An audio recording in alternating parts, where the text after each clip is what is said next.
All right, what's going on, everybody? Welcome back to another Yankees Recap. This is where we recap all the latest news, updates, and everything going on in the Yankee community. Now, obviously, it's been a few weeks or a couple weeks since I last made one of these Yankee recaps. I've just been insanely busy with some stuff, but yo, we are back. I had to come back on here because the Yankees just swept the Angels, and what was an awesome three-game set. I didn't even think the games on Thursday were going to happen. I thought the doubleheader was going to get washed out. We were kind of going to be screwed schedule-wise, which would have sucked because we already are because of the first week being canceled from the lockout, or postponed rather.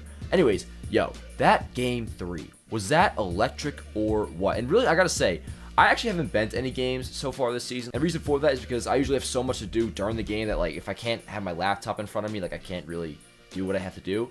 Anyways, I haven't really been to the stadium, but I gotta give credit to the people who have been, because the atmosphere there, at least coming through the TV, has been electric. And they were saying it on the broadcast. Point is, they were with the Yankees that whole game, pushing Taillon along, pushing the offense along, and eventually they came through. Anthony Rizzo, big 2-run single. We'll talk more about that later. But first, what I want to talk about is related to James and Taillon and the Yankee pitching staff as a whole. By the way, drop a like on this video if you enjoy it. But yeah, I think we really got to address, it's been pointed out by me and many others. It's obvious how good the Yankee pitching staff is as a whole, but I really want to talk about their starting rotation because we're looking at quite possibly the best in not just the American League, but all of baseball. Now, I'm going to go through each of the 5 guys and just give their stats, give you guys an update on how they're looking numbers-wise. And then I'm going to ask a question after that. So the order that I'm going in here is by order of opening week, so there's no bias. So we're going to start with Cole. So far, Gerrit Cole in 10 starts is 4-1 with a 3.12 ERA, 72 strikeouts, and a 1.04 WHIP. Luis Severino, 9 starts, 3-1 record, 3.38 ERA, 51 strikeouts, and a 1.10 WHIP. Jordan Montgomery, 10 starts, 1-1 record, obviously not getting too much run support, so he kind of gets screwed over in that department. 3.04 ERA, though, that's really good. 41 strikeouts, 101 WHIP. Jameson Taillon, star of Thursday night's second game of the doubleheader. 10 starts, 6-1 now, 2.30 ERA, 44 strikeouts, and a .90 WHIP. Yo, I was just thinking about this, and it's honestly true. If it weren't for the next guy we're about to mention and go over his stats, Jameson Taillon, would be arguably one of the favorites to win the American League Cy Young this year. That's how good he's been. And yo, it's hard not to be extremely happy for this dude, because if you guys remember from last year, he had that really bad clunker in Philadelphia. I was actually at that game, believe it or not. I think he gave up 6 runs through. I'm not even sure if he got into the 3rd inning, whatever it was. I think he couldn't get past the 2nd.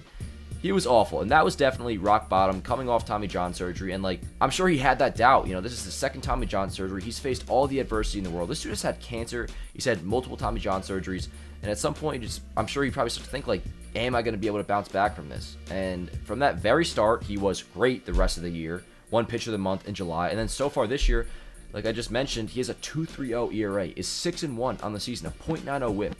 Taillon has been awesome, and yo, I'm not trying to live in a world where Jameson Taillon is not a Yankee beyond 2022. So I'm not saying extension talks are going to happen or nothing, but come this offseason, the Yankees better be willing to open the pocketbooks for him. Now, I'm not saying it's going to be, I'm not sure if he's looking at over $100 million. He might be at this point, but we're too early for that. Point is, I really hope Taillon and the Yankees can work something out past the season, because he has just been fabulous. Nestor Cortes, 10 starts, 5-1 record, 1.50 ERA, over 60 innings pitched, 68 strikeouts, and a .87 WHIP. I'm not sure what else can be said about this guy with how spectacular he's been. We're way past the part of the season where, we're wondering, is this guy legit? How long is this going to last? No, it is lasting. At this point, it's going to be more of a surprise to see him get shelled than pitch amazingly at this point, because you just really expect it. Today against the Angels, you can just tell from striking out the first batter and then striking out Mike Trout to end the inning, you're just he's going to go 7 today. He's going to go 8 today. You just know the kind of performance you're getting from Nestor Cortes at this point, and that's what leads me into this next question, which I want to pose to you guys, which is definitely tough. 5-game playoff series. Comment down below before I say mine, so do it now. Comment down below who would be your Yankee postseason rotation as things currently stand. And for argument's sake, every pitcher needs to be making 1 start. So, although this is probably what would happen, or what could happen, you can have your game 1 starter pitch game 5 as well, at least not in this scenario for argument's sake. So comment yours down below, and I'm going to list off mine now. Game 1, I'm still starting Gerrit Cole, and we're talking a 5-game postseason series. Now, if this were a conversation of win or go home game, maybe it's a little bit more of a conversation because obviously that's win or go home, so you need to have your best possible chance of winning. But that's not what we're talking about here. The Yankees, the way it's looking right now, they're going to be in a 5-game series to start off October. Gerrit Cole is having a great season. We just mentioned his stats. He's 4-1, 3.12 ERA, 72 Ks in 57 innings, 1.04 WHIP, and he is still the Yankee ace. There's still something about the status for me of that we signed Gerrit Cole. We gave him $324 million to be our ace, and he has come up in big games for us. Believe it or not, Gerrit Cole is a good postseason pitcher. He was good with the Astros. He was really good with us in 2020, and then in 2021, ever since he hurt his hamstring, he was just not good the rest of September, and then that start in Boston, obviously, he was not good. He's had a great year this year. He's pitched healthy. He was, struggling the first couple games, but since then, I'm pretty sure he has like a 2 ERA. He is also a Cy Young candidate. So the fact that it is a 5-game series, if he for some reason doesn't pitch well, which there's really no reason to expect that he wouldn't, if he for some reason doesn't pitch well, you still have, at least another 2 games after that, right? So Gerrit Cole is my game 1 starter. And then the obvious would be Nestor Cortes follows him. And then I would go Taillon. Just remember, this is where it stands right now. I think it would be between Taillon or Montgomery. And Taillon, I really do think that after Cole and after Nestor, he is the Yankee best starter now. So he gets game 3. And then game 4, I would give the ball to Luis Severino, who you could also argue could be the Yankees' number 3 or game 2 starter. But yeah, he's my number 4. And then I have Jordan Montgomery, the number 5. So once again, very tough to make a final decision on that list. But yeah, let me know if you guys disagree with me or not on that. Gerrit Cole, he is still the Yankee ace. He's the guy we gave the big bucks to, and he's still one damn hell of a pitcher, and he pitches like an ace too. I'm not just saying this because we gave him the money. No, he's still a very good pitcher. He's my game 1 starter, followed by Nestor, then Taillon, Severino, and Montgomery. All right, guys, brief interruption real quick to let you know about our awesome new sponsor here at Yankees Avenue, which is MyBookie. 162 games of baseball a season can feel like a grind to watch, but you can put the excitement back into each and every game with MyBookie.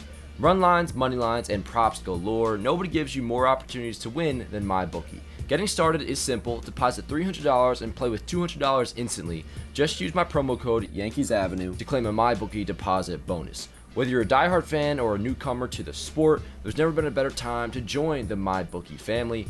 Go ahead and sign up today using promo code YankeesAvenue to secure your first deposit bonus up to $1,000 with MyBookie. Whatever you put in, they'll meet halfway, all the way up to $1,000. Bet anything, anytime, anywhere with MyBookie. All right, that wraps up that topic. Let's move on to the next one, and that is that Gleyber Torres is having a bounce-back season, and this is something we were all really hoping for. Obviously, it was him and DJ. DJ has kind of fallen off a little bit, kind of a lot of it, to be honest, over the past month, but Gleyber Torres has only been on the upwards trend.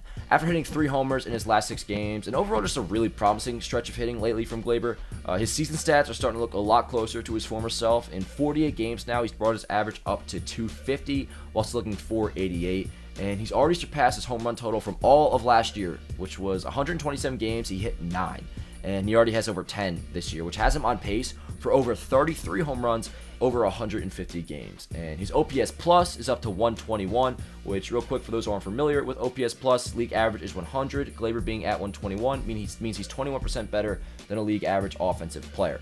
Now, that's not quite his 2019 level of offensive production when compared to league average, but it sure is close. In 2019, he had a 128 OPS plus. Last year, he had just a 94. And now he's at 121. So that's a big difference. And he's also been great on defense as well. He has six defensive runs saved at second base. And I think this all confirms what we already knew. He's a much better player, both defensively, offensively, and just overall mentally. I think is a big thing for him, playing second base rather than shortstop. So awesome to see Gleyber bounce back. Hopefully he continues it, And he's also had a lot of big hits this year. He's had, I think it's multiple walk-offs that he had. He had the one against the Guardians, and I think there was that one against was it the Rangers, I believe. Point is, though, he's had some clutch hits, and I've liked a lot what I've seen from Gleyber this year. Some smaller notes. Matt Carpenter, what is good with this dude? He takes Shohei Ohtani deep on Thursday in game 1 of the doubleheader, an absolute bomb in an 11-pitch at bat. Or was it 12? It might have been a 12-pitch at bat, whatever. Insane at bat. Takes Shohei Ohtani deep. He's slugging 750 in 4 games as a Yankee. He also has a seriously dope mustache. I can't really grow facial hair all that much. I mean, I kind of can, but not much where you guys probably can't even see it, on my webcam right now. But yeah, kind of jealous of what Matt Carpenter has got going on right there because it does look dope. Aaron Judge hit his MLB leading 19th homer of the year on Thursday. with the next best being Mookie Betts at 16. Mike Trout has just 12 right now, and I'm going to do a whole MVP comparison video because it really is between Judge and Mike Trout. I guess you could say Jose Ramirez as well. But yeah, I'm going to do a whole separate video on that coming out either Saturday or Monday, somewhere around the weekend. So stay tuned for that. Anthony Rizzo. Let's hope that go-ahead 2-run single that he had in the bottom of the 8th Thursday night, let's hope that gets him going because he really has been brutal over the past 30 games. Over the last 30, he's got a 163 batting average and a 568 OPS. So that's definitely not good. I love Rizzo. I'm glad that we signed him, and I think he's going to be has to be better than a 568 OPS.